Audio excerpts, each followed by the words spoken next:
Before we dive into the story, drop a comment and tell us what city you're tuning in from. And stick around until the end to rate this story from 0 to 10. Now let's begin. The neon sign outside Jimmy's bar flickered like a dying heartbeat, casting pink and blue shadows across the rain-slicked sidewalk. Inside, the Friday night crowd pressed shoulder to shoulder, voices rising over the thump of bass-heavy music. Madison Carter sat at the far end of the bar, nursing her third mojito and seriously reconsidering every life choice that had led her to this exact moment. Another round? The bartender, a guy with sleeve tattoos and a kind smile, gestured at her nearly empty glass. Madison shook her head. I'm good. Any more, and I'll start making decisions I'll regret. Too late for that. Babe. Her best friend Riley appeared beside her, sliding onto the stool with the grace of someone who'd already had 4 drinks. You already quit your job without a backup plan. We're in full regret territory. Madison groaned, dropping her forehead to the sticky bar surface. Don't remind me. I just couldn't take another day of Mark breathing down my neck, critiquing every single thing I did. Mark was a nightmare, Riley agreed, signaling for 2 shots of tequila. But honey, you've been unemployed for exactly, she checked her phone dramatically, 6 hours. Job hunting can wait until Monday. The bartender set down the shots with a knowing grin. Madison eyed them suspiciously. I have an interview Monday morning, important one. I should keep a clear head. Which is exactly why you need to get absolutely trashed tonight. Clean slate. Riley clinked her shot glass against Madison's. To freedom from terrible bosses. Madison hesitated for only a second before throwing back the shot. The tequila burned all the way down, and she grimaced. To freedom. And to never working for another arrogant, entitled CEO as long as I live. Amen.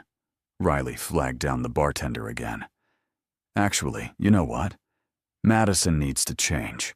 She's been wearing business casual all day. There's a vintage shop next door. Wait here. Before Madison could protest, Riley had disappeared into the crowd. She returned 5 minutes later with a crumpled paper bag, eyes gleaming with mischief. You didn't.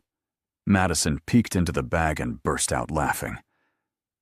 Inside was a black t-shirt with bold white letters. CEOs are trash. Oh, I absolutely did, Riley grinned. Go put it on. Consider it a ceremonial shedding of corporate oppression.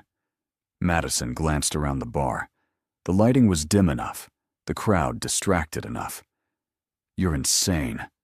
You love me. Now go. In the cramped bathroom that smelled of cheap air freshener and spilled beer, Madison peeled off her cream silk blouse and pulled on the ridiculous t-shirt. It was slightly too tight, the fabric worn soft from previous owners. She caught her reflection in the spotted mirror and couldn't help but laugh. Her dark hair was coming loose from its professional bun, mascara slightly smudged, and the confrontational slogan stretched across her chest felt simultaneously liberating and absurd. Screw it, she muttered, stuffing her blouse into her bag. I'm unemployed. I can wear whatever I want. When she emerged, Riley let out a whoop. Yes, that's the energy we need. You look like you're about to start a revolution. Or get kicked out of a bar. But Madison was grinning now, the tequila warming her from the inside, the ridiculousness of the situation finally breaking through her stress. They ordered another round, then another.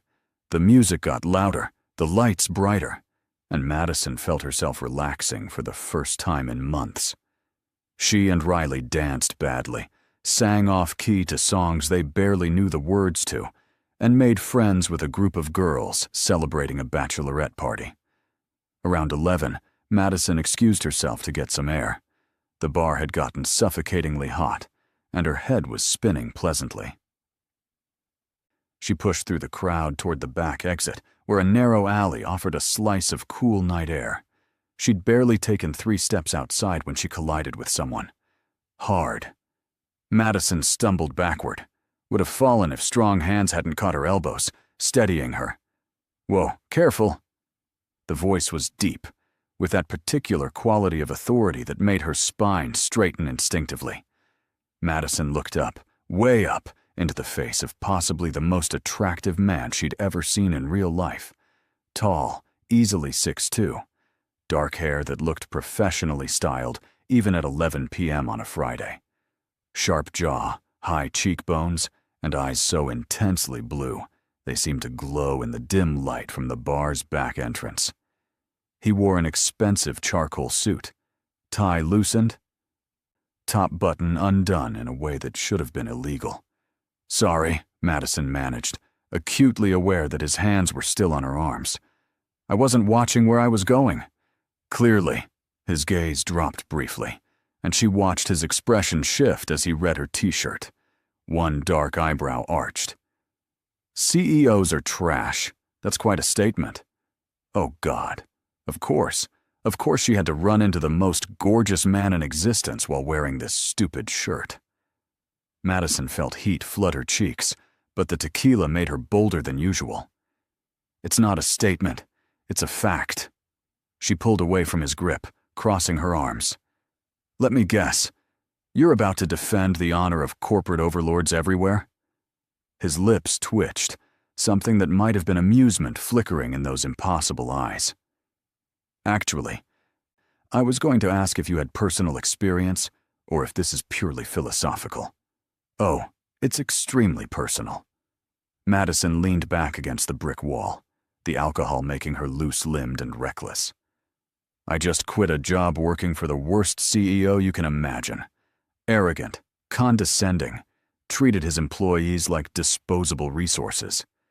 So, yeah, in my experience, CEOs are trash." The man was quiet for a moment, studying her with an intensity that made her skin prickle. Then he smiled, and it transformed his entire face from coldly handsome to devastatingly attractive. "Sounds like you worked for the wrong CEO," Madison snorted. "Is there a right kind?" "Some of us try not to be trash." He extended his hand. "Nathan Cross."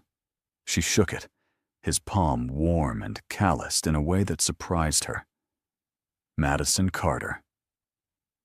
"And before you ask, yes, I'm slightly drunk. And no, I don't usually assault strangers in alleyways while wearing offensive t-shirts." Nathan's smile widened. "Good to know this is a special occasion. What's the celebration?" "Freedom." Madison gestured expansively, nearly hitting him in the chest. "Sweet, terrifying, financially irresponsible freedom. Quitting without another job lined up." He didn't phrase it as a question. "Brave or reckless?" "Both. Definitely both." She laughed, the sound slightly unsteady. "But I have an interview Monday, so maybe it'll work out. Maybe I'll be employed again by Tuesday." "Optimistic." "Drunk," Madison corrected. "There's a difference." He laughed then, a real laugh that crinkled the corners of his eyes. "Fair enough. So what kind of job are you interviewing for?" "Something that allows provocative t-shirts in the dress code." "God, I wish. No, it's another corporate position. Marketing director for some tech company. Cross something. I can't remember the full name right now." She waved her hand dismissively. "My friend Riley set it up. She knows someone who knows someone." Something flickered across Nathan's face, too quick for her tequila-soaked brain to interpret. "Cross-Tech Industries?" "Yes, that's it. You know them." "I'm familiar."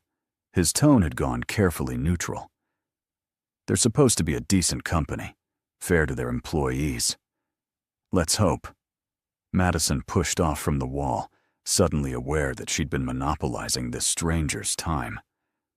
"Anyway, I should get back inside before Riley sends out a search party. Nice meeting you. Nathan Cross."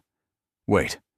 He reached into his jacket and pulled out a business card, holding it out to her. In case you need a reference, or if you want to complain about CEOs some more. Madison took the card, squinting at it in the poor light. She could make out his name, but not much else. You're very trusting, giving your number to a drunk woman in an alley. Call it intuition. His eyes held hers. Something tells me you're more competent than you're letting on right now. Dangerously competent, Madison agreed solemnly. I can make a pivot table like nobody's business. That earned her another laugh. High praise indeed. Good luck with your interview, Madison Carter. She tucked the card into her back pocket and made her way back inside. Nathan's gaze burning between her shoulder blades until the door swung shut behind her.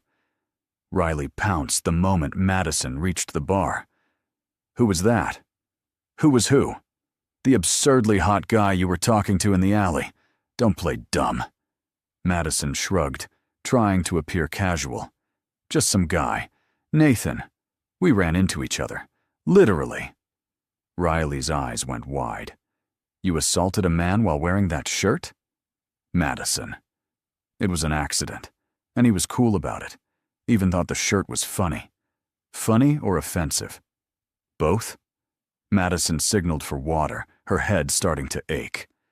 He gave me his card. His card? Riley shrieked, grabbing Madison's arm. Let me see. Madison fished it out of her pocket and handed it over. Riley studied it for a long moment, her expression shifting from excitement to something else.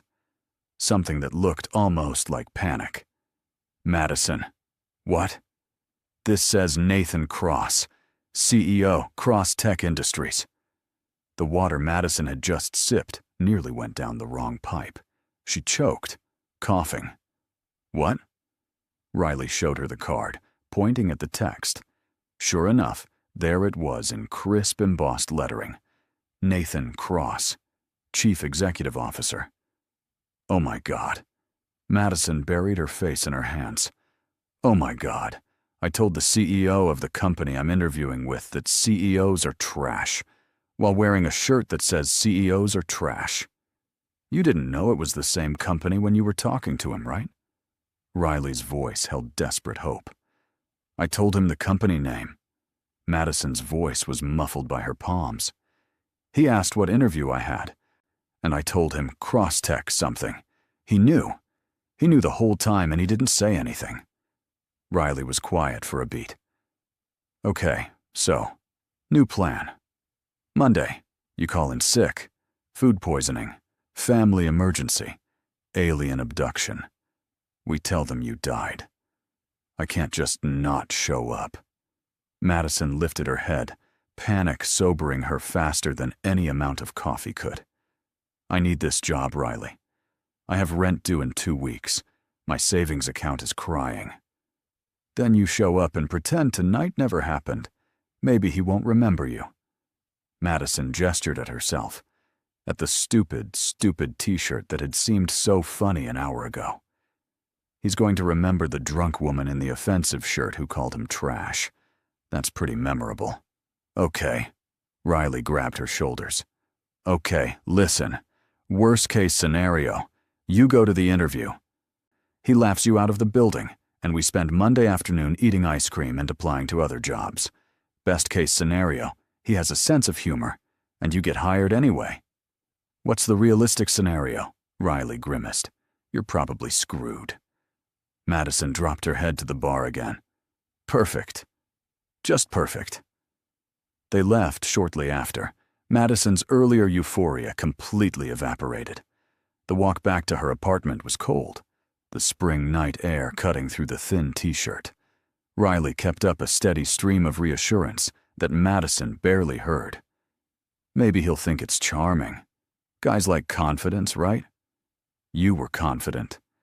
I was drunk and belligerent. Tomato, tomato. At her building, Riley hugged her tight. It's going to be fine, and if it's not, we'll figure something else out. That's what best friends are for. Madison managed a weak smile. Thanks for tonight. Even the terrible t-shirt part. Especially the terrible t-shirt part. It'll make a great story someday. Alone in her apartment, Madison collapsed onto her couch without bothering to turn on the lights. The city glowed through her window, thousands of lights in buildings full of people who probably hadn't just torpedoed their own job prospects. She pulled out Nathan's business card again, studying it in the ambient light. The cardstock was thick, expensive. His contact information was printed in simple, elegant font. No flashy logos or unnecessary design.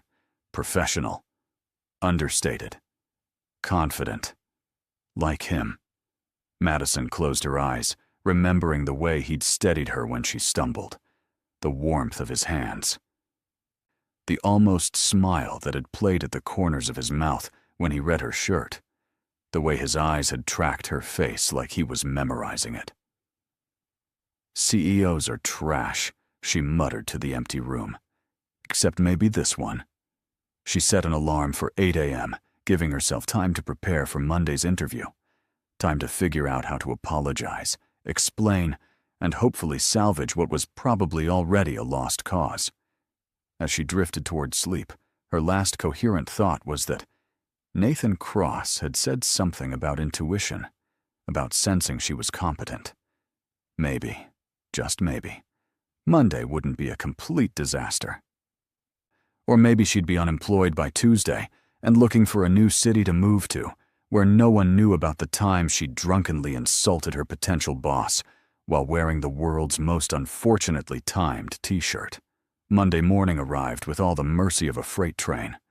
Madison woke to her alarm blaring, head pounding despite the truly heroic amount of water she'd consumed before bed. Sunlight stabbed through her curtains like an accusation.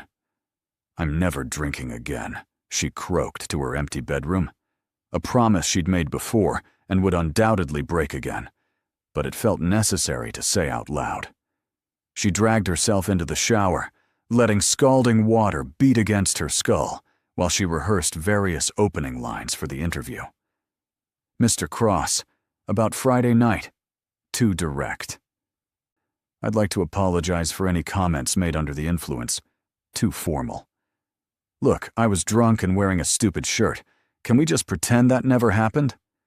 Too desperate. By the time she'd dried her hair and started on makeup, Madison had cycled through approximately 47 different approaches, none of which felt right. She settled on her most professional navy suit, the one she saved for important meetings. Conservative. Competent. The kind of outfit that said, "I'm a serious candidate who definitely didn't spend Friday night insulting CEOs in alleyways." She paired it with her good heels, the ones that made her feel powerful despite being slightly uncomfortable. Then she stood in front of the mirror and took a deep breath. "You are Madison Carter. You have 8 years of marketing experience. You increased brand engagement by 37% at your last position. You are qualified, professional, and absolutely not the kind of person who wears offensive t-shirts." Her reflection didn't look convinced. Riley called as Madison was leaving the apartment. "Status report?" "Status is, I'm nauseous and considering faking my own death." That's the spirit. Listen, you're amazing at what you do. Even if he remembers Friday, which he might not, you can still wow him with your portfolio. You're right. You're absolutely right. Madison locked her door, juggling her phone and bag and portfolio.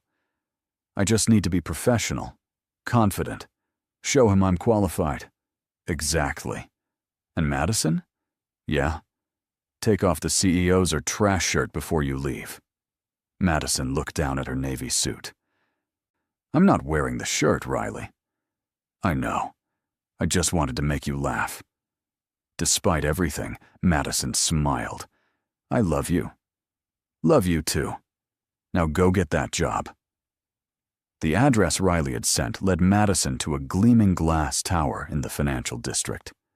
Crosstech Industries occupied floors 15 through 20, according to the directory in the lobby. Madison rode the elevator up, watching the numbers climb while her stomach dropped with each floor. The 15th floor reception area was all modern design and understated elegance. Lots of natural light, clean lines, plants that actually looked healthy. A receptionist with a warm smile greeted her immediately. "Good morning. How can I help you?" Madison Carter. "I have a 9:30 interview for the marketing director position." The receptionist checked her computer, fingers flying across the keyboard. "Yes, perfect. You're actually our only interview today. Mr. Cross is very selective about candidates." She smiled conspiratorially. "You must have an impressive resume." "Or a friend with good connections," Madison said before she could stop herself. Then immediately winced. Way to sound unqualified. But the receptionist just laughed. "Those help too.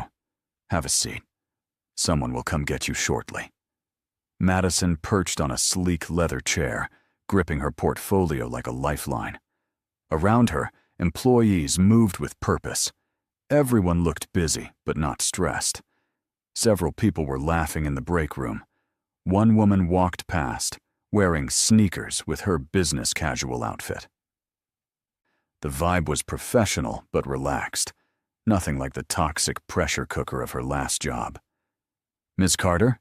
Madison looked up to find a woman in her 40s, with kind eyes and an actual smile. "I'm Jennifer Walsh, Director of Human Resources. Thanks so much for coming in. Ready?" "Absolutely." Madison stood, smoothing her skirt.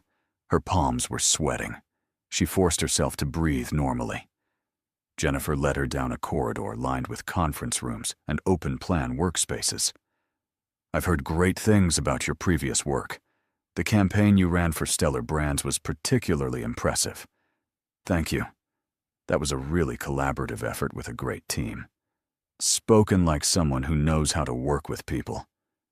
Jennifer stopped at a closed door at the end of the hall. "Just so you're aware, Mr. Cross likes to sit in on final interviews personally. He's very hands-on with company culture. I hope that's all right." Every molecule of air evacuated Madison's lungs. "That's completely fine." Jennifer knocked twice, then opened the door. "Mr. Cross, Madison Carter is here." The office was enormous. Floor-to-ceiling windows offered a panoramic view of the city. The furniture was modern but comfortable. Bookshelves lined one wall, actually filled with books, rather than just serving as decoration. And behind a massive desk made of reclaimed wood sat Nathan Cross. He looked up from his computer, and their eyes met. For one endless moment, neither of them spoke. He looked different in full CEO mode. Still devastatingly handsome, but more polished. His suit was charcoal gray, perfectly tailored. His dark hair was styled with precision, but those blue eyes were exactly as she remembered them from Friday night. Sharp, intense, currently revealing absolutely nothing. "Ms. Carter," his voice was professional, measured. "Please, have a seat." Madison's legs moved on autopilot, carrying her to one of the chairs facing his desk. Jennifer sat beside her, opening a folder. "Thank you for coming in," Nathan continued, his expression neutral. "I've reviewed your resume and portfolio. Very impressive background." "Thank you, Mr. Cross." Madison's voice came out steadier than she felt. Inside, her mind was screaming. Say something. Acknowledge Friday. Make a joke. Apologize. Something. But Nathan's face revealed nothing. He looked at her the way he might look at any candidate, like Friday night had never happened. Like they'd never met before. Maybe he doesn't remember. The thought was somehow both relieving and insulting. Jennifer started the interview with standard questions. "Tell us about your experience. What's your approach to brand development? How do you handle tight deadlines?" Madison answered automatically, her marketing expertise kicking in even as part of her brain remained fixated on Nathan. He sat quietly for most of it, occasionally making notes, asking brief follow-up questions. His demeanor was professional, polite, completely impersonal. Tell me about a time you faced a significant challenge in your career, Jennifer asked. Madison took a breath. At my previous position, I was brought in to revitalize a stagnant brand. The CEO had very specific ideas about messaging that I felt were outdated and out of touch with the target demographic. Nathan's pen stilled. She had his full attention now. How did you handle that? Jennifer prompted. I presented data, consumer research, competitive analysis, engagement metrics from similar campaigns. I made my case using facts rather than opinions. And when that wasn't enough, Madison met Nathan's gaze directly. I asked him to trust my expertise. I'd been hired to do a job, and I needed the freedom to do it well. Did he listen? Nathan's voice was quiet. Eventually. The campaign exceeded projected engagement by 37%. Madison didn't look away. But the relationship was damaged. He never fully trusted my judgment after that, which is part of why I'm here now, looking for a company that values collaborative leadership rather than authoritarian control. Jennifer made approving notes, but Madison only cared about Nathan's reaction. His expression hadn't changed. What would you say your greatest weakness is? The classic trap question. Madison considered lying, giving one of those fake weaknesses that were actually strengths. I care too much. I'm a perfectionist, but something made her tell the truth instead. I have trouble keeping my mouth shut when I think something's wrong. She held his stare. Even when staying quiet would be easier. Even when speaking up might cost me something. I can't just go along with things I believe are fundamentally flawed or unfair. Some people see that as insubordinate. I see it as having integrity. The corner of Nathan's mouth twitched. The first crack in his professional facade. And how do you express these concerns? Diplomatically? Or do you prefer more direct methods? Depends on the situation. Madison felt herself relaxing slightly. Ideally, direct, but respectful. Though I'll admit my judgment isn't always perfect, especially if I've had a few drinks. Jennifer glanced between them, clearly sensing subtext she didn't understand. Nathan leaned back in his chair. Miss Carter, I appreciate your honesty. But in a corporate environment, there's a balance between integrity and respect for hierarchy. How would you handle a situation where you fundamentally disagreed with a decision made by someone above you? I'd present my concerns privately, with data to support my position. I'd listen to their perspective. And if we still disagreed, I'd advocate from my viewpoint, while ultimately respecting their authority to make the final call. Madison paused. Unless the decision was unethical, then I'd escalate or resign rather than compromise my values.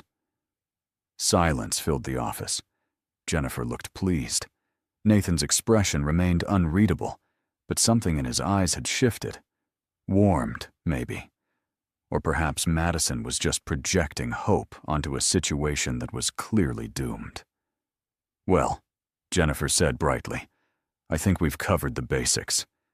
Do you have any questions for us? Madison had prepared questions, standard interview questions about company culture and growth opportunities. But instead, she heard herself ask, What kind of CEO are you, Mr. Cross? Jennifer blinked. Nathan's eyebrows rose slightly. I mean, Madison continued, committed now. I've worked for someone who treated employees as replaceable, who valued control over collaboration. I need to know what kind of leadership I'd be working under here. Nathan set down his pen. That's a fair question. I'd say I'm the kind of CEO who hires intelligent people and then trusts them to do their jobs. I value expertise over ego. I make mistakes, and I own them. And I try very hard not to be. His lips curved slightly. Trash. Madison's heart stopped, then restarted at triple speed. He remembered. Of course he remembered. He'd known exactly who she was the moment she walked through that door, and he'd let her squirm through the entire interview anyway. "Mr. Cross," Madison started, but he held up a hand. "Jennifer, would you mind giving Ms. Boy, Carter and me a moment alone?" Of course. Jennifer gathered her folder, smiled at Madison, and left, closing the door quietly behind her. The silence that followed was deafening. Nathan stood, walking around his desk to lean against the front of it, arms crossed. The movement brought him much closer to Madison's chair, close enough that she had to tilt her head back to maintain eye contact. "So," he said conversationally, "I'm trash." Madison wanted the floor to open up and swallow her whole. "I was drunk and angry, and I didn't know who you were. You knew I was a CEO. I knew you said you were a CEO. For all I knew, you could have been lying to impress the drunk girl in the alley." His mouth twitched. "Do I seem like the kind of man who needs to lie to impress women? You seem like the kind of man who thinks that question doesn't sound arrogant." But Madison was smiling despite herself. Nathan laughed, a real laugh that transformed his entire face. "Fair point. All right, Madison Carter, let's clear the air. Friday night happened. You were wearing an offensive t-shirt and insulting my profession. I found it refreshingly honest." "Refreshingly honest," Madison repeated. "That's one way to describe it. I'd have gone with career sabotage. If I were the kind of CEO you described, maybe." He uncrossed his arms, his expression growing more serious. "But I'm not. I don't punish people for speaking their minds. Even when they do it while slightly intoxicated and dressed like they're protesting corporate America." Madison covered her face with her hands. "I can't believe I wore that shirt. My friend bought it as a joke, and I thought it was funny at the time." "It was funny." Nathan gently pulled her hands away from her face, and Madison found herself looking directly into those impossible blue eyes. "You know what else was funny? Watching you walk in here this morning, clearly terrified I'd remember. Letting you suffer through that entire interview while pretending we'd never met. You're kind of sadistic, you know that? I prefer to think of it as having a sense of humor." He released her hands but didn't step back. "The truth is, Madison, I was impressed with you Friday night. Not just amused. Actually impressed. You just quit a job on principle.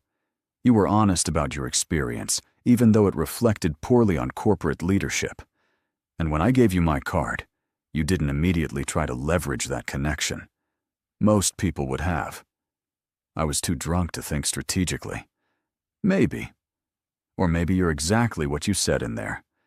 Someone with integrity, who can't keep quiet when something's wrong." He moved back to his chair, creating professional distance again. "Your portfolio is excellent. Your experience is exactly what we need. And Jennifer clearly likes you, which matters, because she's usually a better judge of character than I am." Madison's heart was doing complicated gymnastics in her chest. "So I'm not automatically disqualified for calling you trash?" "Depends. Do you still think I'm trash?" She studied him, the careful way he'd conducted the interview, the fact that he'd sat in personally rather than delegating, the healthy plants and actual books in his office, the employees she'd seen laughing in the break room. "I think," Madison said slowly, "I made a generalization based on one terrible experience. And maybe I owe you the chance to prove me wrong." Nathan smiled. "That's all I ask. So here's what's going to happen. I'm going to offer you the job.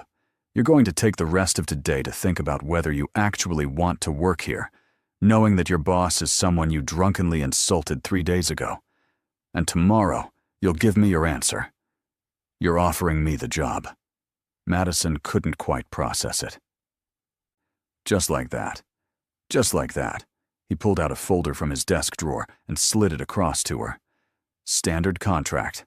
Salary is competitive. Benefits are comprehensive, and there's room for growth.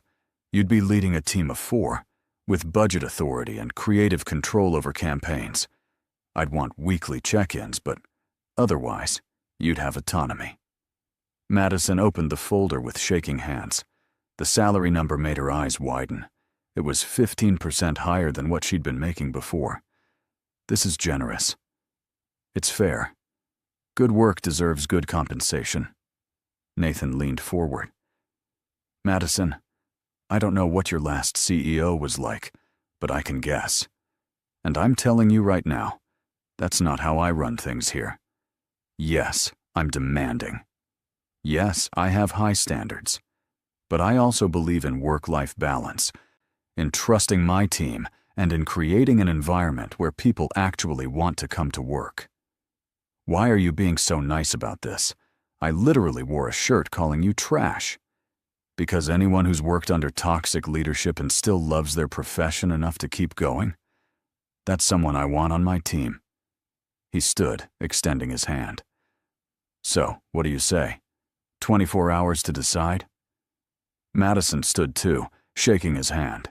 His grip was firm, warm, exactly as she remembered from Friday night. 24 hours. Good. Jennifer will walk you out. And Madison? He held her hand a moment longer than necessary. For what it's worth, I'm glad you stumbled into me in that alley. Offensive shirt and all. She left his office in a daze, barely registering Jennifer's cheerful goodbye and promises to talk soon. It wasn't until she was back on the street, spring sunshine warming her face, that Madison pulled out her phone and called Riley. How bad was it?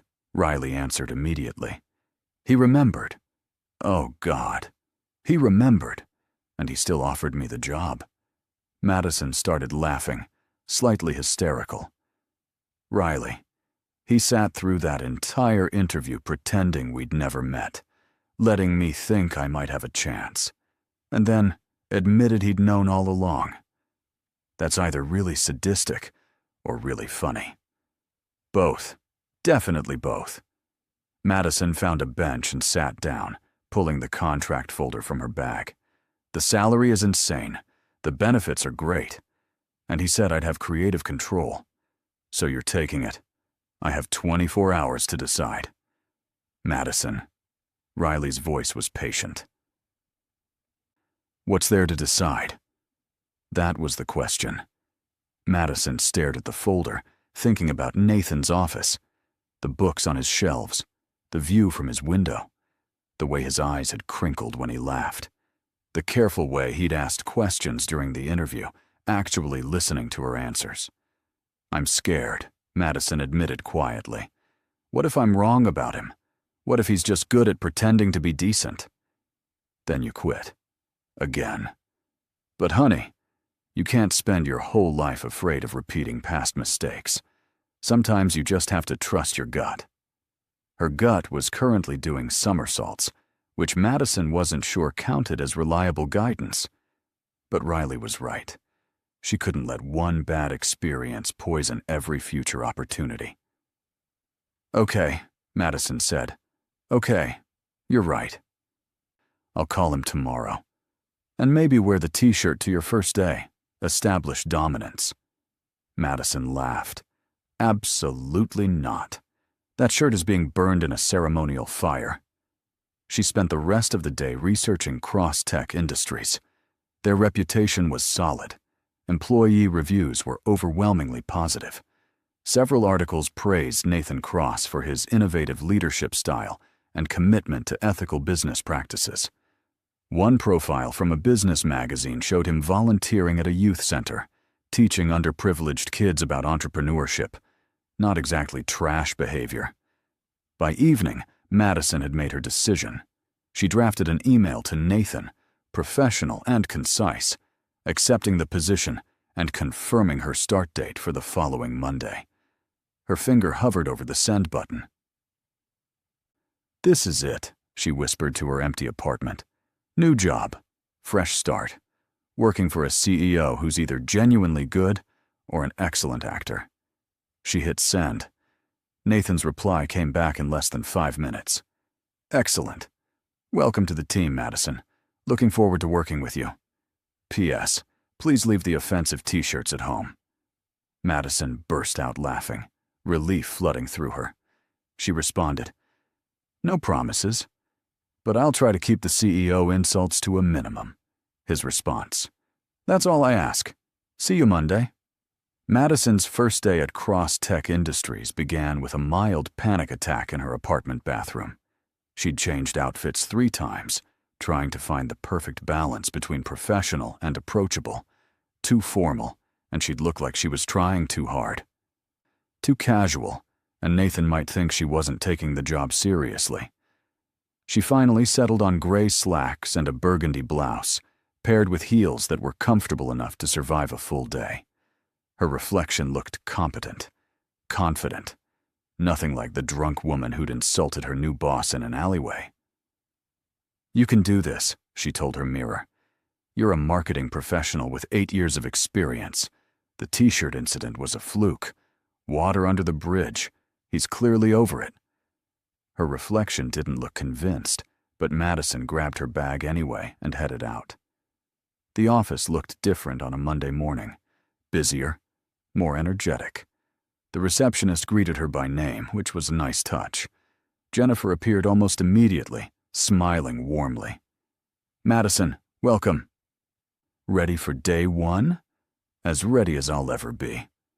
Jennifer led her through the same corridors as before, but this time they went past Nathan's office to a corner space with windows overlooking the city.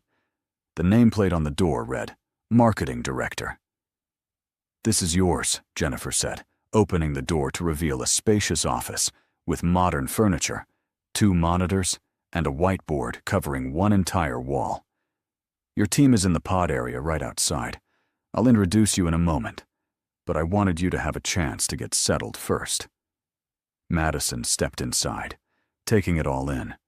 Her own office, with a door and windows. At her last job, she'd shared a cubicle with 3 other people. This is amazing, she said honestly. Nathan believes in giving people the resources they need to succeed. Jennifer set a folder on the desk. Orientation materials, building access information, IT setup instructions. Someone from tech will come by this afternoon to get you fully connected, and Nathan wants to see you at 10 for a quick check-in. Of course he did. Madison's stomach fluttered. Sounds good. Jennifer paused at the door. I know starting a new job can be overwhelming, but everyone here is friendly, and if you need anything at all, my door is always open. Thank you. Really. Alone in her new office, Madison took a moment to just breathe. She unpacked her bag, setting up her laptop and the few personal items she'd brought. A framed photo of her and Riley. A succulent plant that she'd probably kill within a month. A favorite pen. At 9:30, Jennifer returned with Madison's new team. 4 people, all around her age, all looking genuinely happy to meet her. Madison Carter, meet your squad.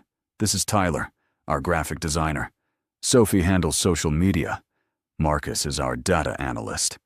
And Zara manages content creation. They crowded into her office, each offering enthusiastic handshakes and welcomes. We're so glad you're here, Sophie said.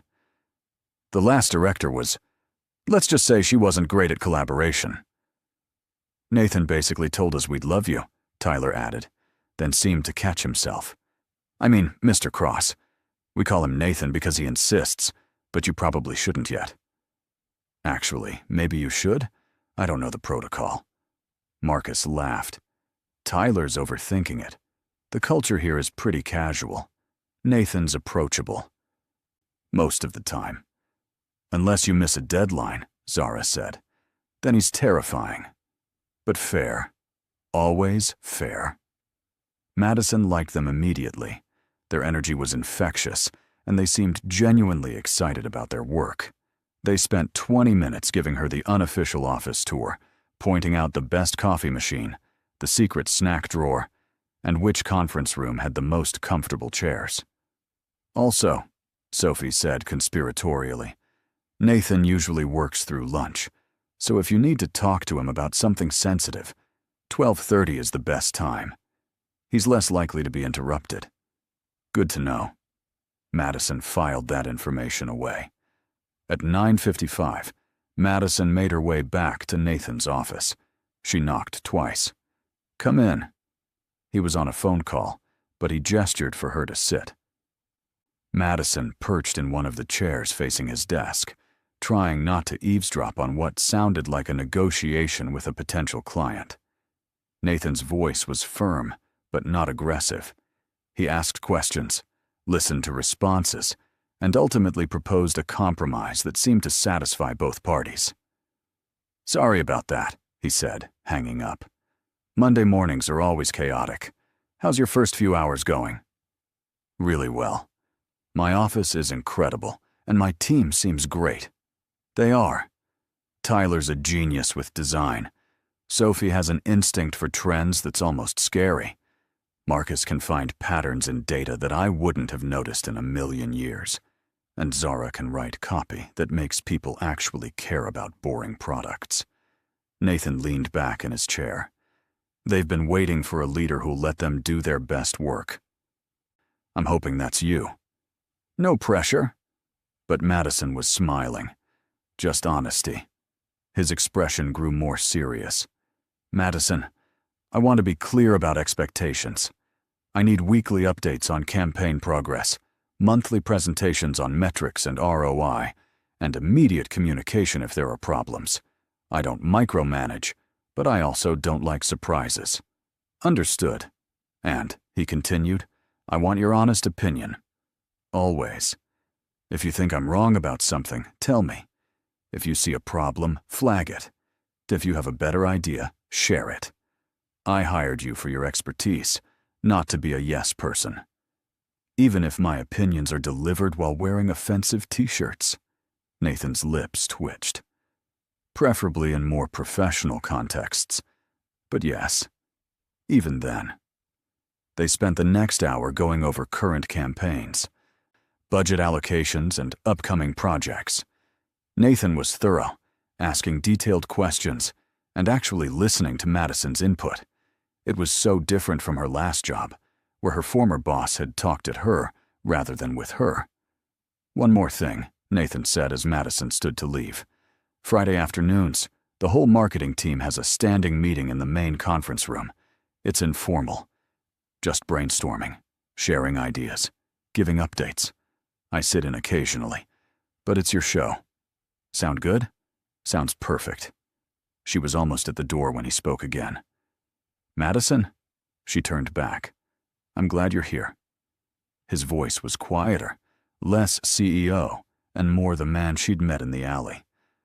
I think this is going to work out well. Me too, Madison said. And surprising herself, she actually meant it. The rest of the week flew by in a blur of meetings, introductions, and information overload. Madison met with each team member individually, getting to know their strengths and working styles. She reviewed all active campaigns, identifying what was working and what needed adjustment. She set up systems for tracking metrics and communication. By Friday afternoon, she felt like she'd been there a month instead of a week. The team meeting Nathan had mentioned turned out to be the highlight of her day. Her team gathered in the conference room with laptops, coffee, and an energy that was almost electric. They presented their current projects, bounced ideas off each other, and didn't hesitate to offer constructive criticism. This color scheme isn't working, Tyler said, pointing at Sophie's social media mock-up. It's too busy. The message gets lost. You're right, Sophie agreed immediately. What if we simplified it? Maybe just 2 colors instead of 4. Better. And if we move the call to action higher? Madison mostly listened that first meeting, getting a feel for how they worked together. But near the end, Marcus brought up a problem. The analytics on the Westfield campaign are weird. Engagement is up, but conversions are down. I can't figure out why. Can I see? Madison pulled up the data on her laptop. It took her about 3 minutes to spot the issue.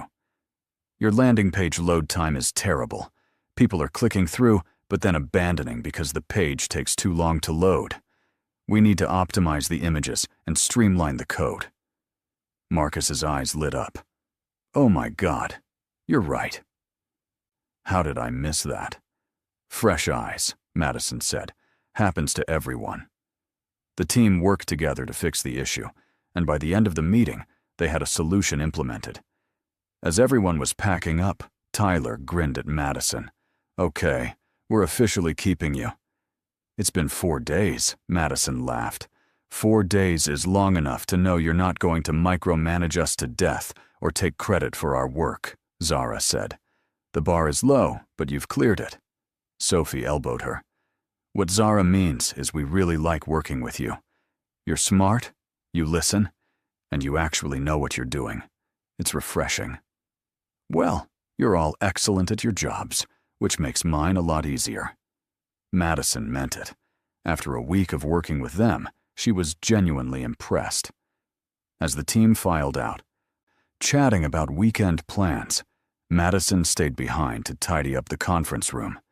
She was stacking notebooks when the door opened, and Nathan walked in.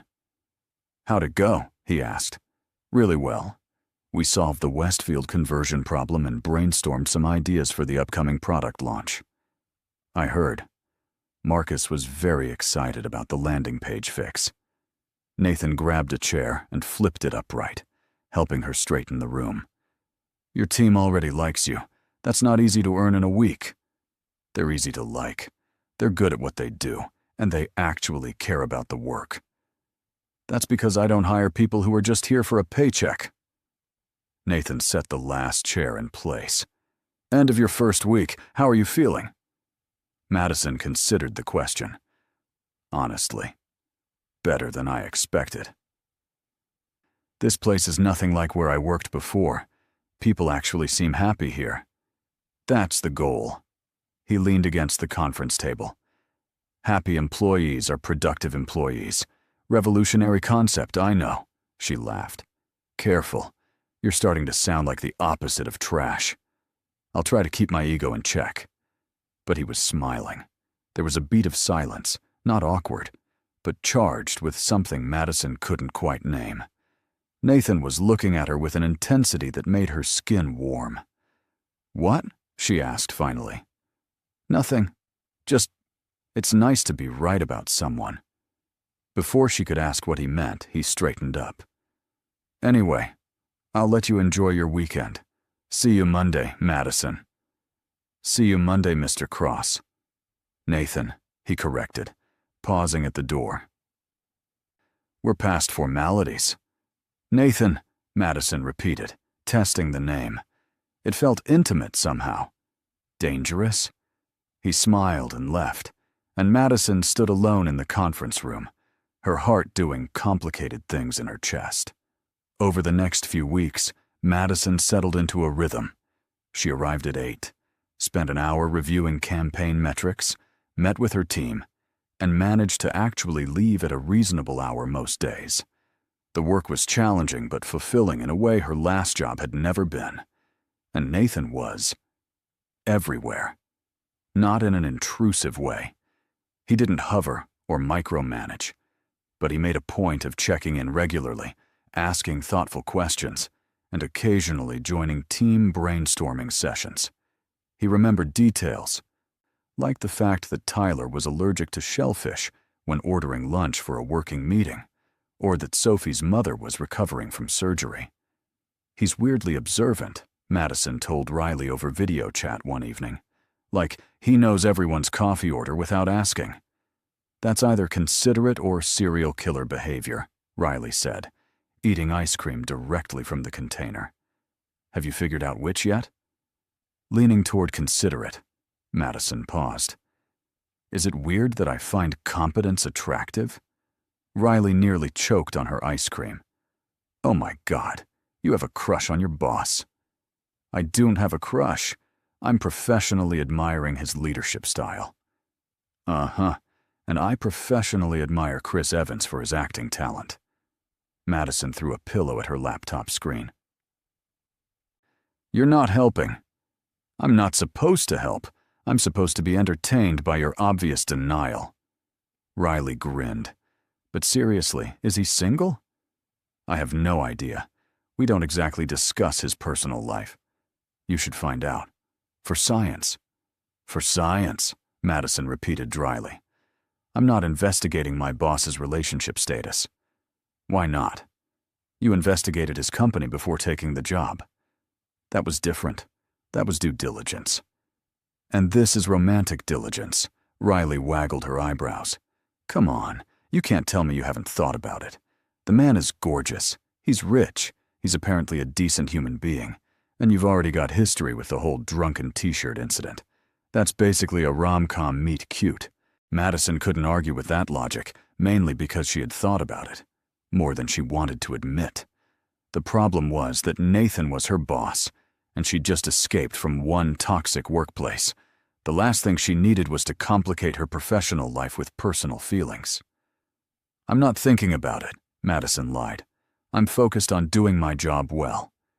Keep telling yourself that, babe. They changed the subject, but later that night, Madison found herself scrolling through the company website, clicking on Nathan's bio. There was a professional headshot, his impressive credentials, and mentions of various board positions and philanthropic activities, but nothing about his personal life. She closed her laptop with a sigh. Riley was right. She had a crush. A completely inappropriate, professionally inadvisable crush on her boss. This is fine, Madison told her empty apartment. I'm a grown woman. I can have an attraction to someone and not act on it. That's called being professional. Her reflection in the dark laptop screen looked unconvinced. The following week, Nathan invited Madison to accompany him to a pitch meeting with a potential client. A tech startup looking for a comprehensive marketing strategy to launch their new app. You don't have to come, Nathan said when he asked her. But I'd value your perspective. You have experience with app launches, and your portfolio shows you understand the demographic they're targeting. Of course I'll come, Madison said, trying to ignore the small thrill that ran through her at the idea of spending more time with him outside the office. The meeting was at a trendy cafe in the tech district. Nathan picked Madison up from the office in his car, a sleek silver Tesla that was somehow both expensive and understated. Nice ride, Madison said, buckling in. It's practical, Nathan replied, pulling into traffic. And electric vehicles are better for the environment. Of course you drive an environmentally conscious luxury car. Do you also rescue orphaned kittens in your spare time? He glanced at her, amused. Only on Tuesdays. The easy banter continued throughout the drive. Madison was surprised by how comfortable she felt around him. Yes, he was her boss. And yes, there was an inherent power dynamic. But Nathan never wielded that power in a way that made her feel small or intimidated. Instead, he treated her like a colleague, an equal. The pitch meeting went better than expected. Madison and Nathan worked in perfect sync, with her presenting creative concepts while he handled the business and financial aspects. The clients were young, enthusiastic, and clearly impressed. We'll need to discuss internally, the CEO of the startup said at the end. But I have to say, this is exactly the kind of innovative approach we were hoping for. We'll be in touch by end of week. Outside the cafe, Nathan turned to Madison with a grin. That went well? Really well. I think they're going to sign. Thanks to you. That concept you pitched for the influencer campaign was brilliant. Madison felt her cheeks warm. I was just doing my job. You were doing it exceptionally well. He checked his watch. It's almost 6. Have you eaten? Not since lunch. There's a good Italian place a few blocks from here. Want to grab dinner? We can discuss the account. Make sure we're aligned on next steps. Madison knew she should say no. Dinner with her boss, even a working dinner, felt like crossing a line. But she was hungry, and she was enjoying his company, and she was apparently terrible at self-preservation. Sure, she heard herself say. Italian sounds great. The restaurant was small and intimate, with warm lighting and the smell of fresh bread and garlic filling the air. They were seated at a corner table, and Nathan ordered a bottle of wine. To celebrate the successful pitch, he said when the wine arrived. They toasted, and Madison took a sip. The wine was excellent, smooth, and rich. She made a mental note to memorize the label. They talked shop for the first 20 minutes, discussing strategy for the potential account. But somewhere between the appetizers and the entrees, the conversation shifted. "Can I ask you something?" Nathan said, swirling wine in his glass. "And you can tell me if I'm overstepping." "That depends on the question." "Your previous job. You mentioned your boss was difficult. How bad was it?" Madison set down her fork. "You want the diplomatic answer or the honest one?" "Always honest. With me, at least." She took a breath. He was a nightmare. Micromanaging, dismissive, took credit for other people's work. He'd criticize publicly and praise privately, if he praised at all. The entire office was constantly stressed. People were always looking over their shoulders. Nathan's expression darkened. "That's not leadership. That's tyranny." "Yeah. Well, it's more common than you'd think." Madison took another sip of wine. "When I finally quit, 3 other people put in their notices within a month. Last I heard, the whole marketing department turned over." "I'm sorry you went through that." Nathan's voice was quiet. "No one should dread coming to work." "Is that why you're so different? Because you've seen bad leadership and decided to do better?" He was quiet for a moment. "My father ran his company the way you described. Fear-based management, high turnover. He made a lot of money, but he was miserable, and he made everyone around him miserable too." Nathan's jaw tightened. "I promised myself I'd never run a business that way." "Well, you're succeeding. Your employees actually like working for you." "That's rarer than you think." "I appreciate that." He met her eyes across the table. "And I appreciate you taking a chance on this job, even after I let you suffer through that interview." Madison laughed. "You know, I'm never going to let you live that down, right?" "I wouldn't expect you to." His smile was warm, genuine. "It's one of my favorite memories, actually. Watching you walk in, trying to look professional, clearly dying inside. You're terrible. I've been called worse, usually by drunk women in alleys." They both laughed, and something in the air between them shifted, grew warmer, more charged. Madison realized with a start that this felt like a date. Not a business dinner. A date. And judging by the way Nathan was looking at her, eyes soft in the candlelight, he felt it too. Her phone buzzed, shattering the moment. Madison glanced at the screen. Her landlord, probably about the leak she'd reported last week. She silenced it. "Sorry," she said. "Don't be. I should probably get you back anyway. It's getting late." The drive back to the office was quieter. Madison kept stealing glances at Nathan's profile, illuminated by passing streetlights. She wanted to say something, but she didn't know what. "Thank you for dinner" felt too formal. "I had a great time" felt too personal. Nathan pulled up next to her car in the mostly empty parking garage. "Madison." She turned to face him. "Yeah?" For a moment, he looked like he was going to say something important, something that would change things between them. But then he seemed to think better of it. "Good work today. Really. I'm lucky to have you on the team."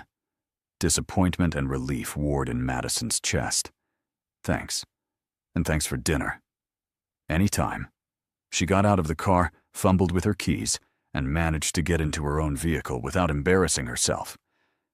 As she drove home, Madison replayed the evening in her mind. The easy conversation, the shared laughter, the moment when Nathan had looked at her like she was more than just an employee. Riley called before Madison was even through her apartment door. "How was the pitch meeting?" "Good. Really good, actually. We went to dinner after." Silence. Then, "You had dinner with your boss. A working dinner, to discuss the account." "Uh-huh. And did you discuss the account?" Madison kicked off her heels. "Yes.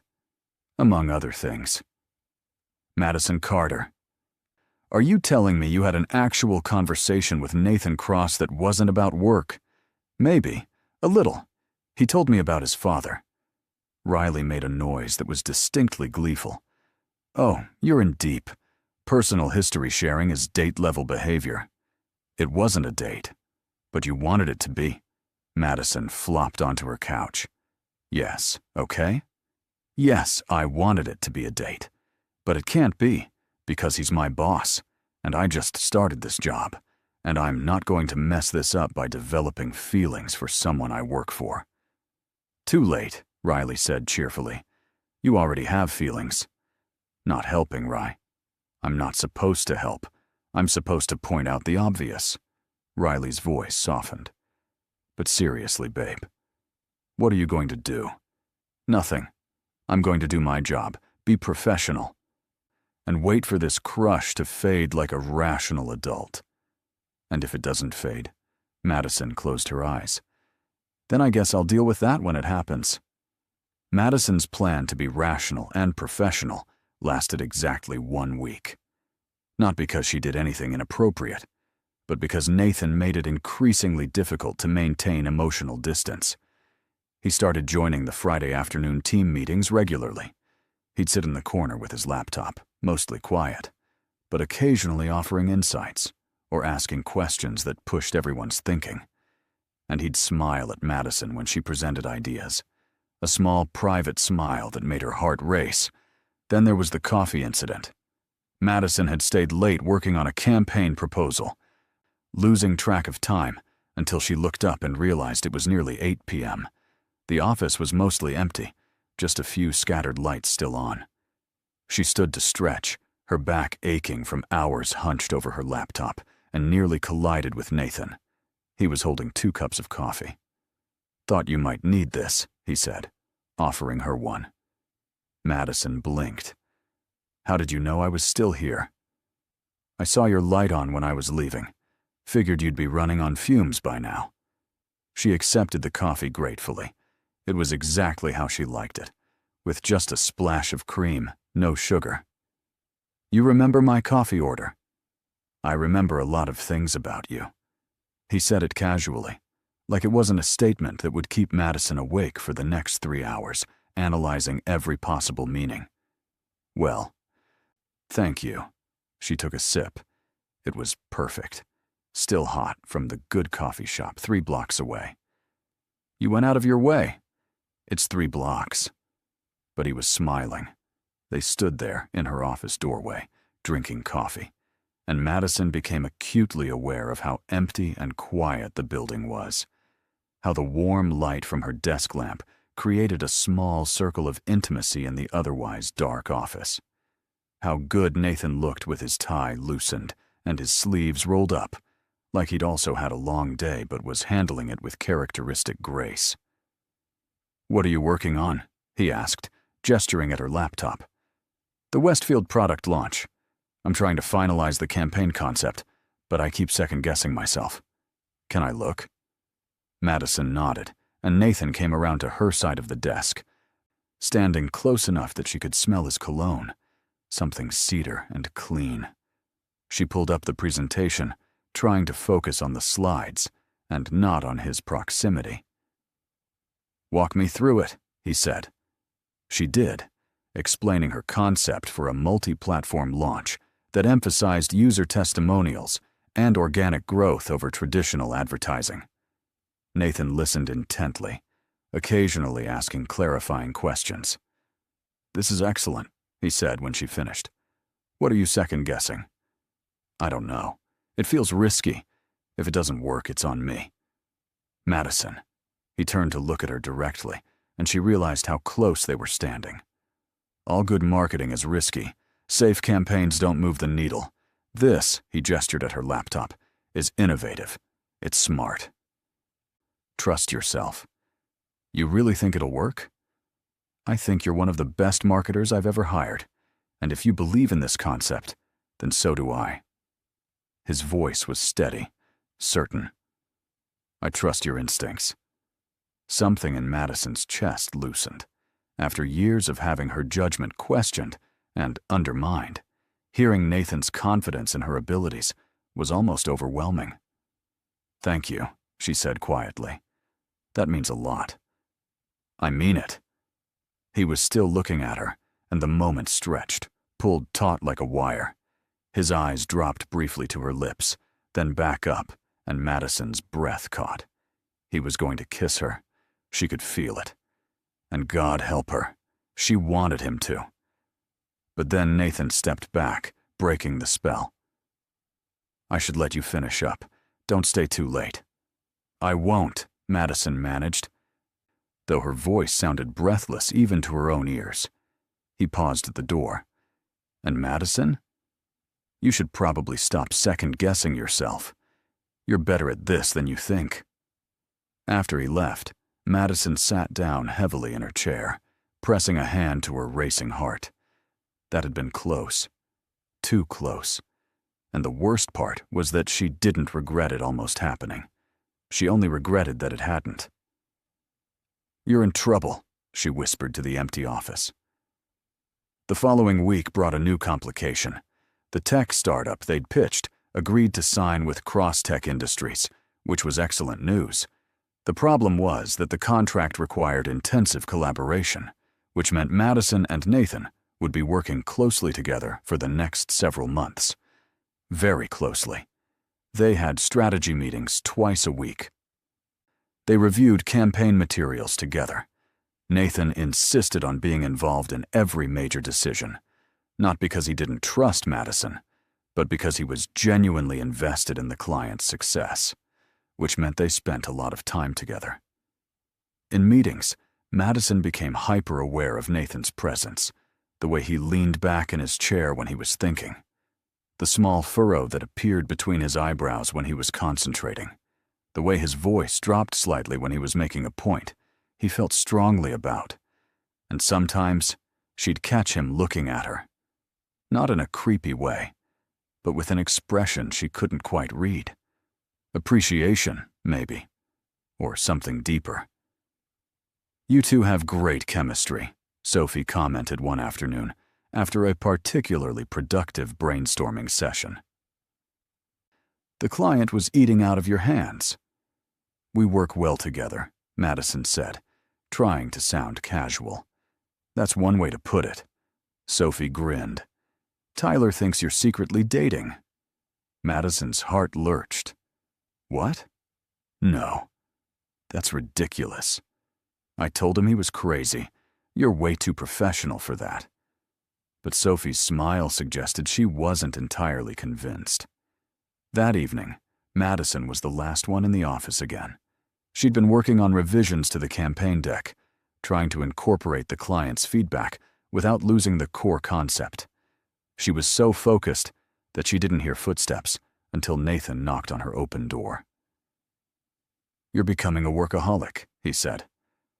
Madison looked up, rubbing her tired eyes. Says the man who's also still here at 7 p.m. Touché.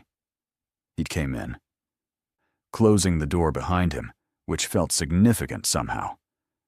Madison, can we talk? Her stomach dropped. Nothing good ever followed that phrase. Of course. Nathan sat in the chair across from her desk, and for a moment, he just looked at her. His expression was serious, almost troubled. I need to say something, and I need you to just listen until I'm done. Okay? Madison nodded, her heart pounding.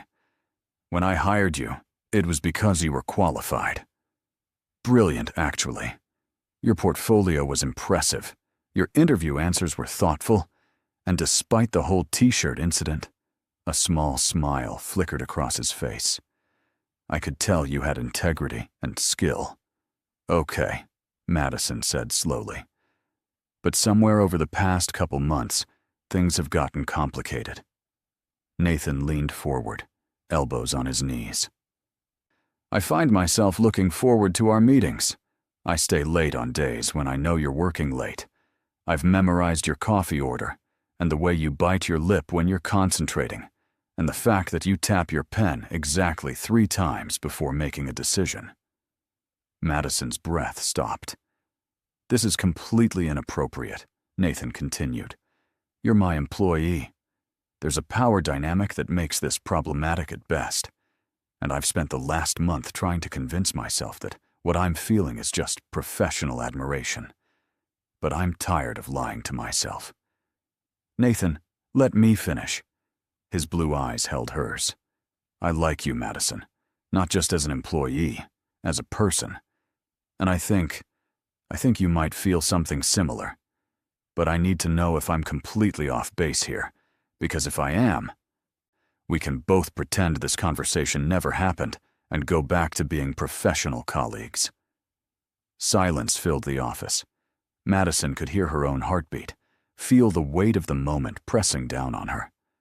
She could lie. Tell him he was wrong, that she only saw him as a boss. It would be safer. Smarter. It would protect her job and her professional reputation. But Madison had never been good at staying quiet when something important needed to be said. You're not off base, she whispered. Nathan's eyes closed briefly, like he'd been holding his breath. Okay. But Nathan, this is complicated. You said it yourself. There's a power dynamic. I just started this job. If people find out, they'll think I slept my way into the position. They'll question every decision I make, every campaign I run. It could undermine everything I've worked for. I know. His voice was rough. Believe me, I've thought about all of this, which is why I'm not asking you for anything right now. I just needed you to know the truth, and I needed to know if I was alone in feeling this way. You're not alone. Madison's hands were shaking. I've been trying not to feel this way, trying to be professional. But Nathan, when you're around, I can't think straight, and that terrifies me. He stood, and for a heart-stopping moment, Madison thought he was going to come around the desk, pull her into his arms, kiss her the way she'd been imagining for weeks. But instead, he stayed where he was. So what do we do? He asked. I don't know. Madison laughed shakily. I'm usually better at this whole adulting thing. We could try to ignore it. Keep things strictly professional. Could you do that? Honestly? Nathan was quiet for a long moment. No, probably not. Me neither. Madison stood too, moving around the desk until she was standing directly in front of him, close enough to touch, but not touching. So maybe we don't ignore it. Maybe we just acknowledge that this is happening, that we both feel something, and we figure out how to navigate it carefully. Carefully, Nathan repeated. He reached out slowly, giving her time to pull away, and tucked a strand of hair behind her ear. The touch was gentle, barely there, but it sent electricity racing through Madison's entire body. I can do carefully. No one can know, Madison said. Not yet. Not until I've proven myself here. I need people to respect my work before they know about whatever this is. Whatever this is, Nathan echoed, a smile tugging at his lips. So we're doing this? I think we might be. Madison felt like she was standing on the edge of a cliff, about to jump. But Nathan, if this goes wrong, if it affects my job, or my team, it won't. His hand moved to cup her cheek, thumb brushing across her skin. I promise you, Madison, whatever happens between us personally, your position here is secure. You're talented, you're good at what you do, and you've earned your place on this team. Okay. Madison barely breathed the word. Okay, Nathan whispered back. And then, finally, he kissed her. The kiss was soft at first, tentative, like Nathan was still giving her a chance to change her mind. But Madison had never been one for hesitation. She pressed closer, her hands finding his chest, feeling his heart racing as fast as her own.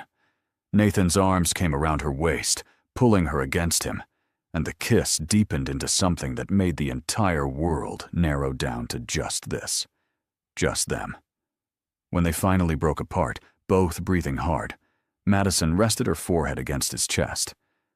"Well," she said shakily, "that happened." She felt Nathan's laugh rumble through him. "Yeah, it did. We're being so stupid." But she was smiling. "Probably." His hand moved to her hair, gently stroking. "But I don't care." They stood there for a long moment, wrapped around each other, before Madison reluctantly stepped back. "I should go home before we do something else stupid." "Like this?" Nathan pulled her in for another kiss, this one briefer, but no less intense. "Yes." Exactly like that. Madison grabbed her bag with unsteady hands. "We need rules, boundaries." "Okay. What kind of rules?" She thought about it as she gathered her things. "At work, we're completely professional. No one can suspect anything. No lingering looks, no unnecessary touching. We save," she gestured between them, "this for outside the office." "Agreed. What else?" "We keep this private until I've been here at least 6 months. Long enough that people won't question my qualifications." Nathan nodded. "Makes sense, though I reserve the right to accidentally bring you coffee occasionally." "Occasionally is fine. Just don't make it obvious." They worked out a few more details on the drive down to the parking garage. No public dates where they might be recognized. Communication outside work hours should be discreet. If things ended, they'd both commit to maintaining professionalism. At Madison's car, Nathan pulled her in for one more kiss.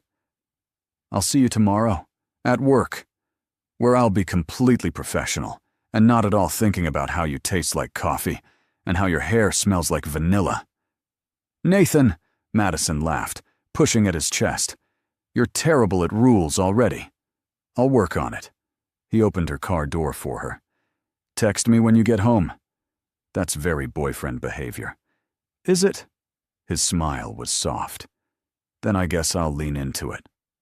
Madison drove home in a daze, her lips still tingling, her mind spinning. She'd just kissed her boss. More than kissed. She'd agreed to some kind of secret relationship with the man who signed her paychecks.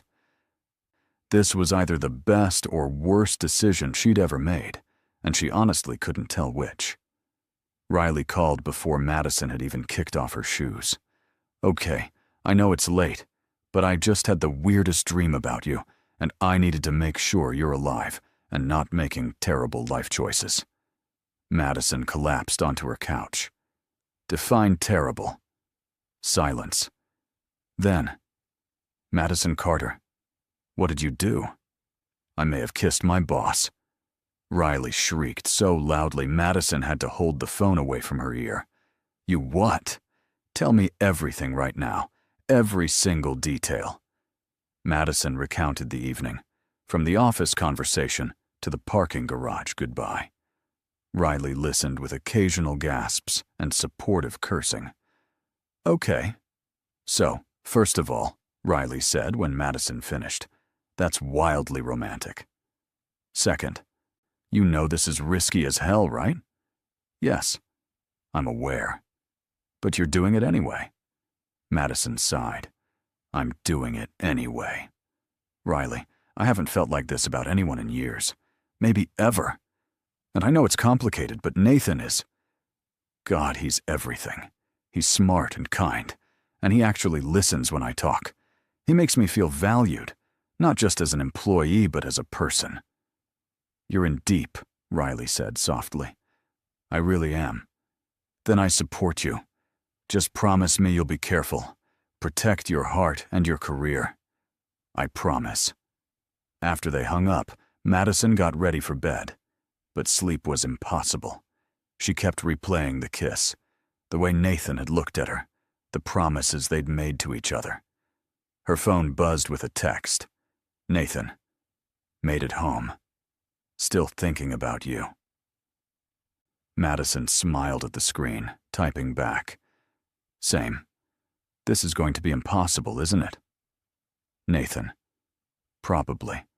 But maybe impossible things are worth doing. She fell asleep with her phone still in her hand, a smile on her face. The next morning at work, Madison and Nathan's acting skills were put to the test. They greeted each other professionally in the hallway, exchanged polite small talk about weekend plans, and sat through a team meeting without once betraying that anything had changed between them. It was torture. Every time Nathan spoke, Madison had to resist the urge to watch his mouth, remembering how it had felt against hers. When he handed her a report, their fingers brushed and electricity shot up her arm. She caught his eye once across the conference table, and the heat in his gaze made her forget what she was saying mid-sentence. "You okay?" Tyler asked after the meeting. "Fine, just tired." Madison forced a smile. "Stayed up too late working." "Nathan's a good boss, but he does expect a lot," Sophie commiserated. "Just don't burn yourself out, okay?" If she only knew. The following week settled into a strange new rhythm. At work, Madison and Nathan were the picture of professionalism. But outside the office, they carved out stolen moments. Coffee before anyone else arrived. Late evening phone calls that stretched past midnight. One memorable evening, Nathan picked Madison up after work, and they drove to a small town an hour away where no one would recognize them, just so they could have dinner together, without looking over their shoulders. "This is ridiculous," Madison said, laughing as they sat in a quiet corner booth. "We're like teenagers sneaking around. Do you regret it?" Nathan's hand found hers under the table. "No." She laced their fingers together. "Do you?" "Not even a little bit." They talked about everything. Nathan told her about growing up under his father's harsh expectations, about building his company from the ground up, about the loneliness that came with being at the top. Madison shared her own stories, about her family, her ambitions, the fear that she'd never be good enough no matter how hard she worked. "You're more than good enough," Nathan said fiercely. "You're exceptional. And anyone who made you doubt that was an idiot. Even when I showed up to my interview wearing my professional armor after insulting you in an alley. Especially then." He smiled. "That's when I knew you were different. You didn't apologize for having an opinion. You owned it." As weeks turned into a month, then 2, Madison found herself falling hard. Nathan was thoughtful, bringing her favorite pastries on difficult mornings. He was supportive, talking through campaign challenges and celebrating wins. He was funny, with a dry sense of humor that caught her off guard. And he was kind, not just to her, but to everyone.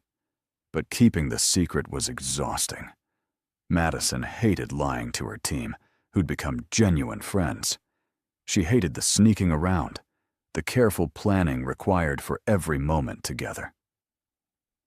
And she especially hated the guilt that crept in whenever someone praised her work, wondering if they'd still respect her achievements if they knew about Nathan. One evening, 3 months into their relationship, Madison and Nathan were in his apartment, curled up on his couch watching a movie neither of them was paying attention to. "I think we should tell people," Nathan said suddenly. Madison sat up. "What?" "About us. I think we should tell people." He turned to face her. "You've been at the company for nearly 4 months. You've proven yourself a dozen times over. The team loves you. Your campaigns are successful, and you've earned every bit of respect you have. Nathan, I'm tired of hiding, Madison. I'm tired of pretending I'm not completely in love with you."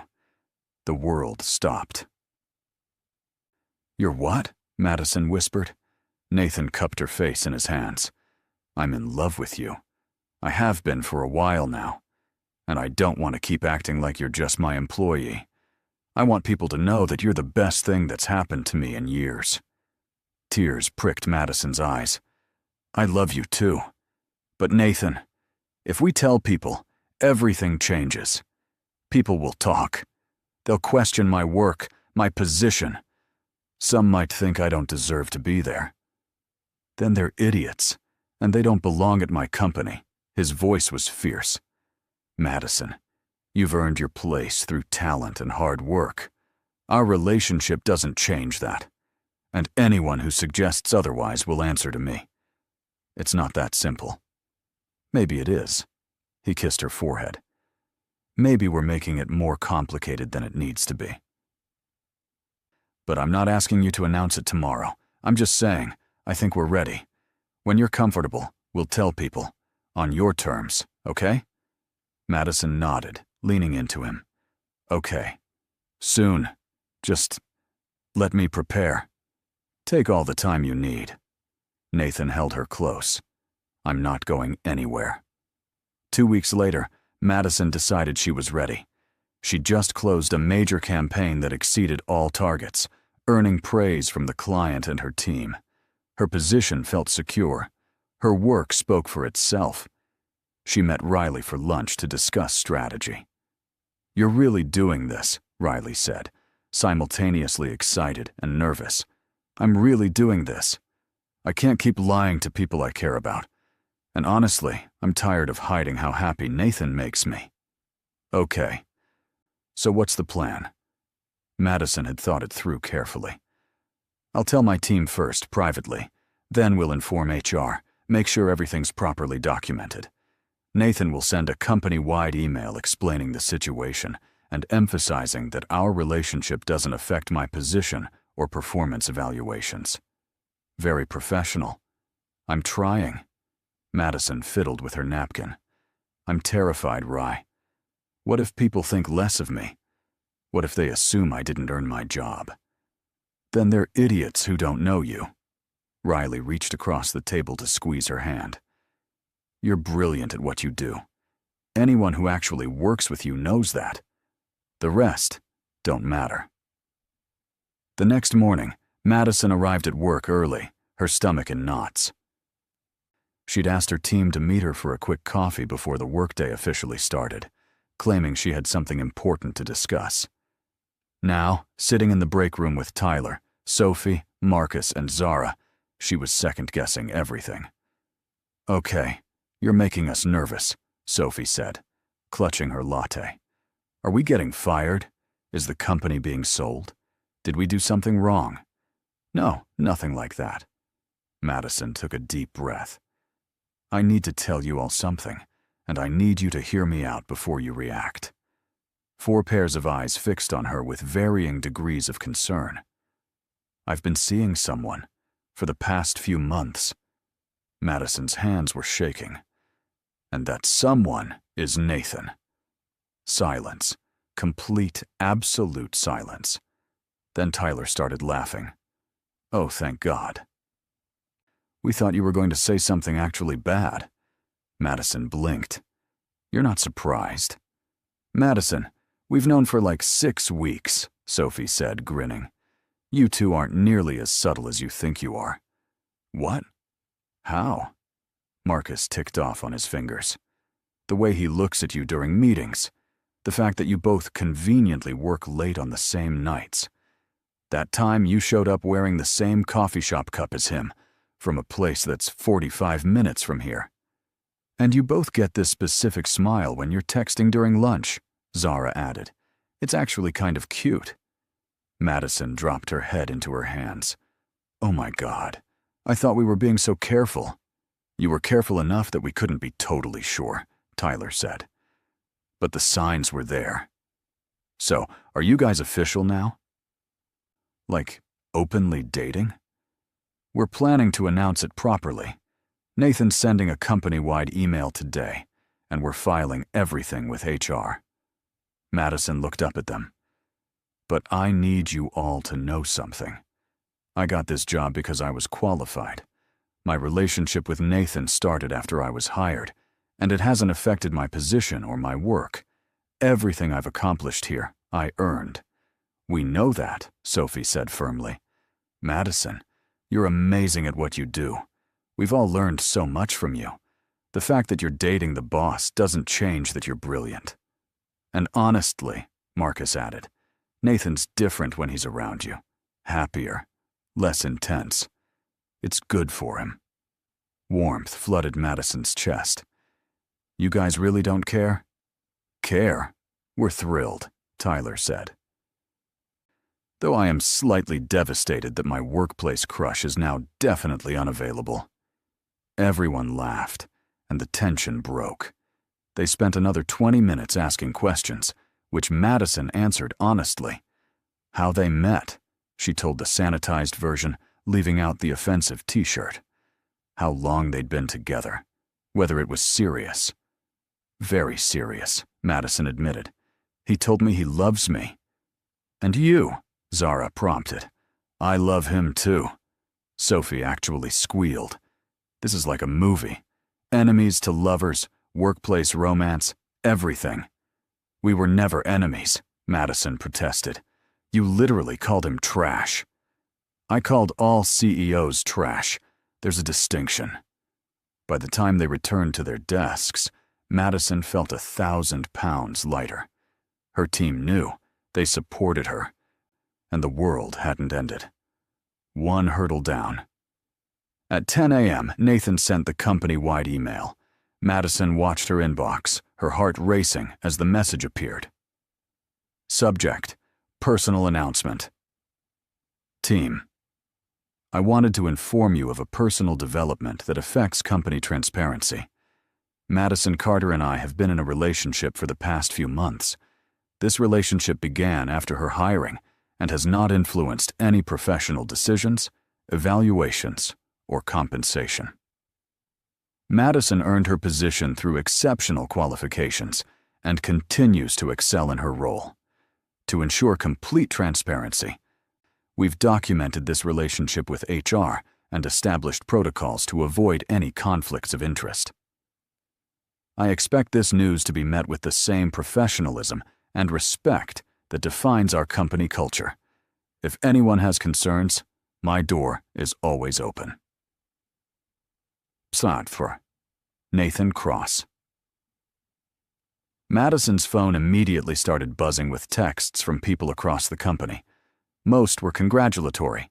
A few were surprised. One person from accounting wrote, "Finally! The tension in your meetings was palpable." Jennifer from HR stopped by Madison's office mid-morning. "I just wanted to personally say congratulations and to reassure you that Nathan filed all the appropriate paperwork.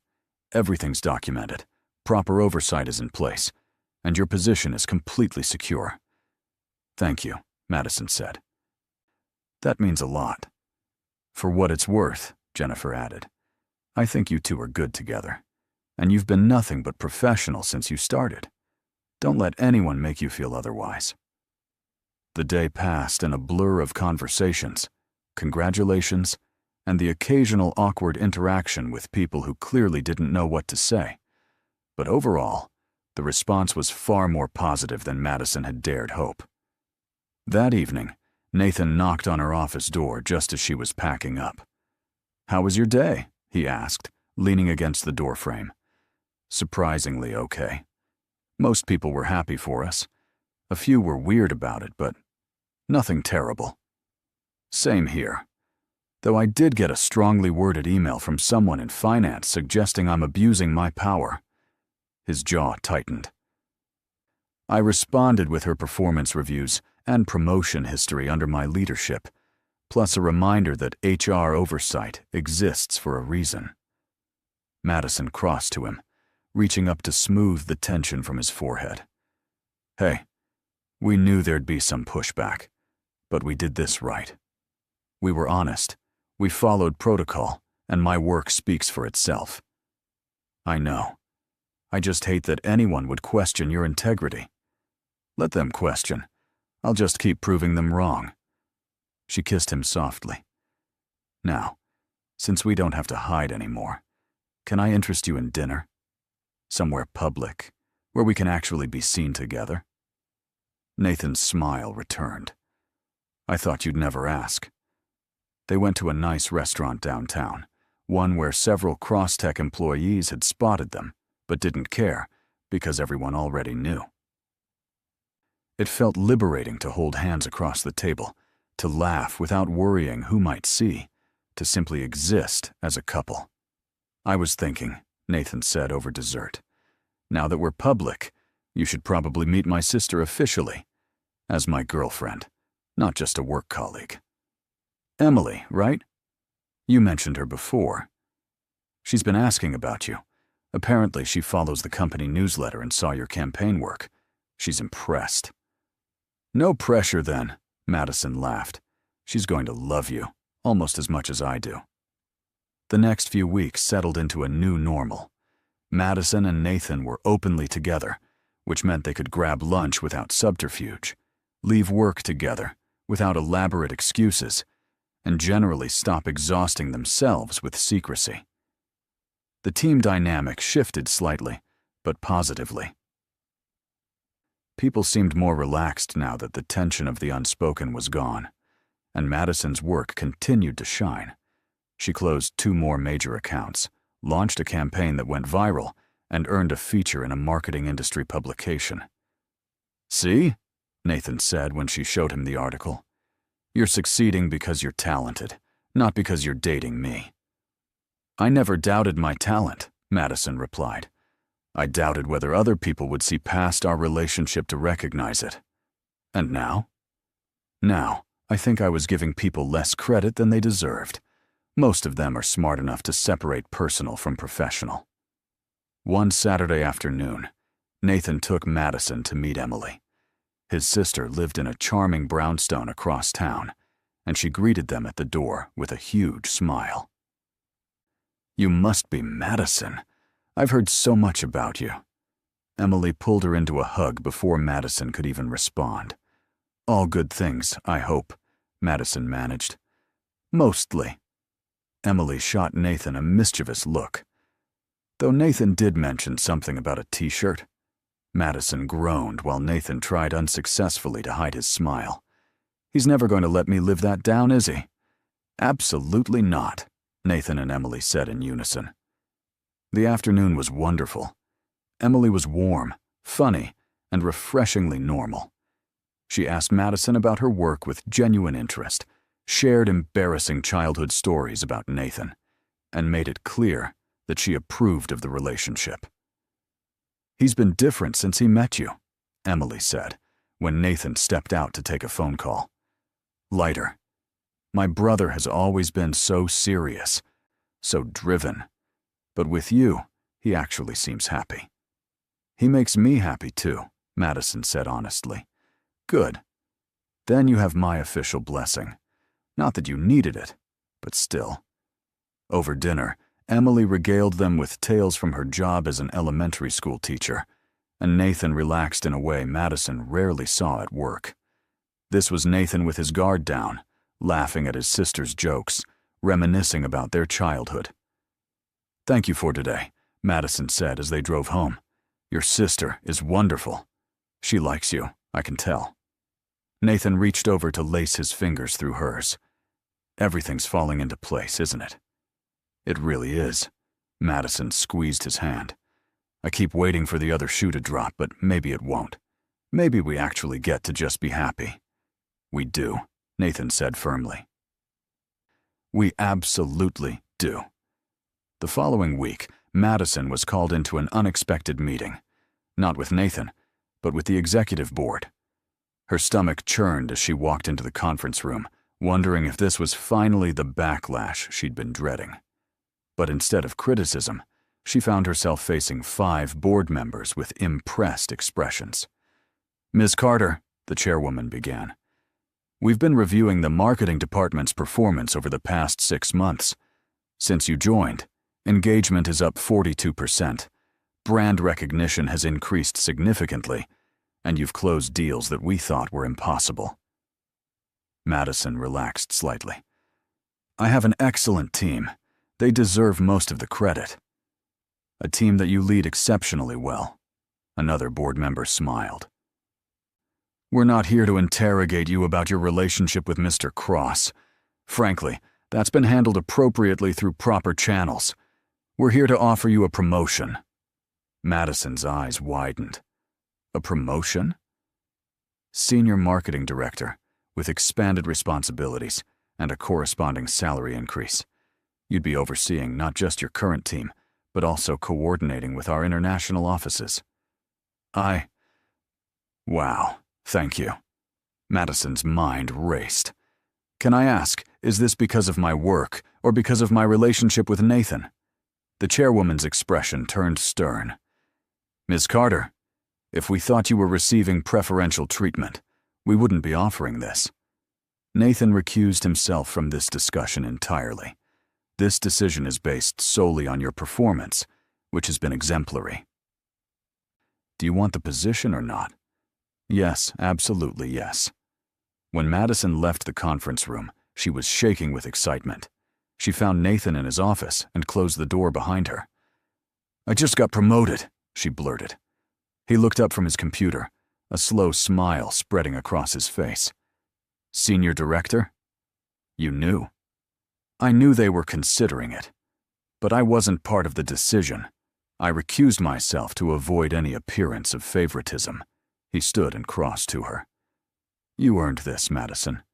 On your own merit."